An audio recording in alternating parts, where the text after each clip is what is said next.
Bistado sa Quezon City, ang may 300,000 pisong halaga ng shabu na dala ng isang lalaking 18 taong gulang. Ang droga itinago umano ng suspect sa kanyang underwear.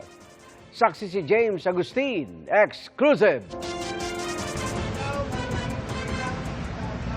Sa bahaging ito ng Commonwealth Avenue, Quezon City, inaresto ng pulisya ang 18 taong gulang na si Al-Rahid Binag. Matapos daw mabilhan ng droga ng pulis na nagpanggap na buyer. Ang droga ibinalot sa sobre at itinago pa raw ng suspect sa kanyang underwear. Yung subject natin, may kausap pa siya. So, pinapunta siya sa may Timog Corner, Quezon Avenue. So, sumakay siya sa jeep.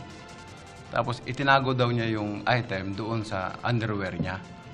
Nakuha mula sa suspect ang nasa 50 gramo ng umano'y shabu na nagkakahalaga ng 340,000 pesos. Ayon sa pulisya, malakihan ang transaksyon ng suspect na kayang magbagsak ng gramo-gramong shabu. Dumarayo pa raw si Binag mula sa Barangay Kulya. Tumatawid po sila. Kasi identified na sila doon sa pag gumalaw sila, alam na nila. So ngayon, tumatawid sila sa mga kalapit ko nila. So ang mga parokyahan niya is yung mga dito sa Barangay Holy Spirit at saka Barangay Batasan. Yun yung inamin naman sa amin. Nang tanungin kaugnay sa alegasyon laban sa kanya, No-comment na po ako. May karapatan po akong manay. maharap ang suspect sa reklamong paglabag sa Comprehensive Dangerous Drugs Act.